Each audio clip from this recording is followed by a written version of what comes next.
So today I'm going to go over this book that I've been reading, The Longevity Diet, and that might be flipped around when you are seeing this on screen. Written by Valter Longo, excellent book. If you are looking for something that you're, ready to take your diet to the next level, to, for anti-aging, for longevity.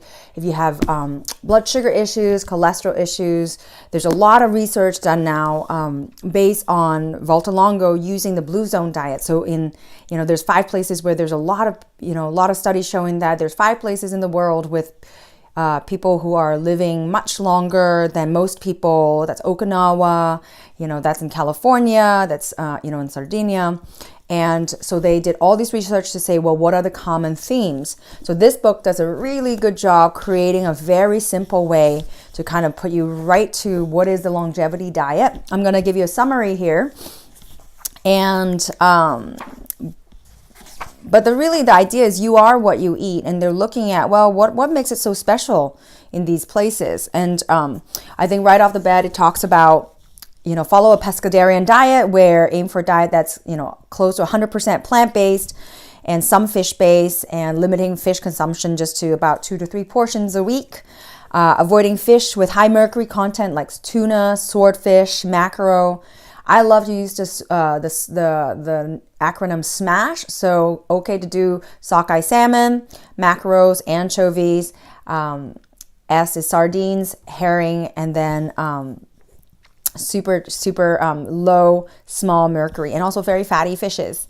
And then after, if you're past age 65, you want to start losing muscle mass as a natural progress and strength and weight. You want to have a little bit more fish or protein in your diet, like cheese or eggs and stuff like that, and yogurt, a little bit more and that's more consumed. You do here, I know there's different school around it, but here in general says, just consume low but sufficient proteins, about half a gram of protein per pound of body weight per day. When I work with people who are, fatigued, who have natural, illness going on, who are trying to build muscle, reheal, I would up that protein. But if you're actually at a pretty healthy state, you're just in a very, gentle state of living, actually you don't have to have that excessive amount of proteins. Especially, I would say from my experience, a lot of people don't actually digest half the protein. They don't have good hydrochloric acid, so you end up just pooping them right back out. Other pieces: minimize bad fat and sugars and maximize good fats and complex carbs. So it's not really about good fat, bad fat, how much fat. It's really just thinking about, there's just following through with plant-based unsaturated fat. Then you can have as much as you want from a Mediterranean diet. So, we're talking about olive oil, salmon, almonds, walnuts, and then very little hydrogenated or trans fat or saturated fat. And you want a diet that's rich in complex carbohydrates, and that would be vegetables, legumes, if you soak them very well. So I think depending on your healthy state, I think legumes is healthy to eat if you take good care of it and you have a strong microbiome in your gut. The next part about longevity, part 4, is you want to have, here it's, he talks about you want to have a variety of nourishment. So not just protein, fat, but good quality protein, essential fatty acids like omega-3 and 6, minerals, vitamins, and sufficient level of some sugar, some natural sweeteners from fruits, vegetables, that will battle, against immune outside cells or, immune response. It's important that we have, sugar. Sugar is not all bad. Natural sugar is important for us to maintain our, stress level, for us to actually get energy right off the bat. And also it's important to hear the fifth one and say it's important to eat the variety of foods that's from your ancestry. So that's really key. So for example, I'm Chinese, and so it's important that I probably don't have the lactase that breaks down lactose in milk. And so for me to suddenly switch to a healthy Italian diet will be very, very different. So Southern Europeans and Asians don't tend to have the lactase. Whereas, Europeans are more equipped to be able to have milk in their diet. The next one, another main thing he found about this longevity diet is eating twice a day plus a snack, which means that rather than big 3 square meals, 2 regular, 2 snacks in between, that really just shows how our blood sugar system is not healthy. And so it's very important to think about twice a day, big meals, or, with protein, fat, and some, complex carbohydrate that makes us feel satiated. And then if we need a snack, then we can put in a snack. Our body should be able to burn fat efficiently, burn sugar efficiently, to be able to generate us and allow us to go into these light meal times. And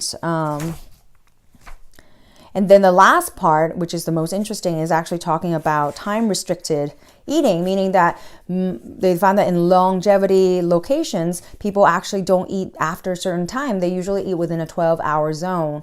And again, that goes with a natural fasting state for the body, where you're actually you're depleting all the sugars that you eat. You're not actually generating extra sugar that gets stored into making fat in the body.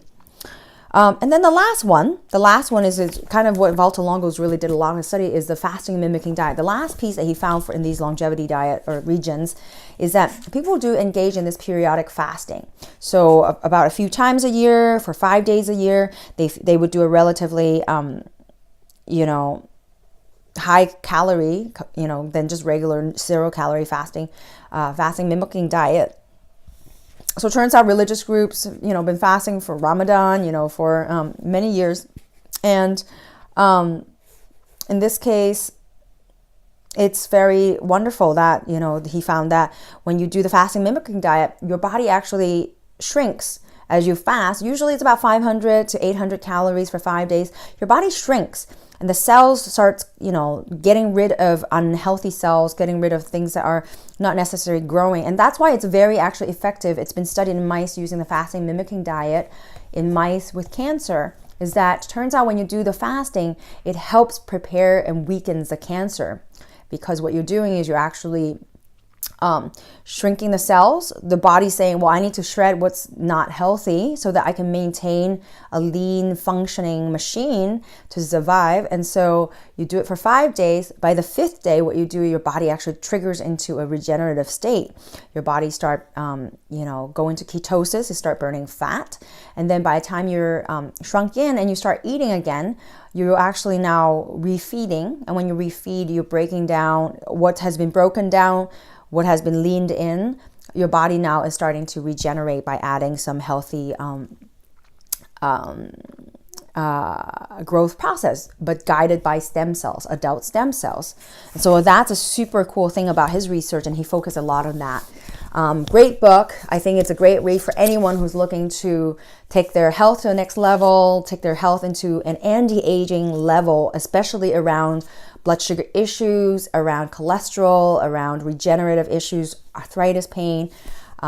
So simple read, not bad at all. It took me about a couple days to read this, and I would highly recommend it.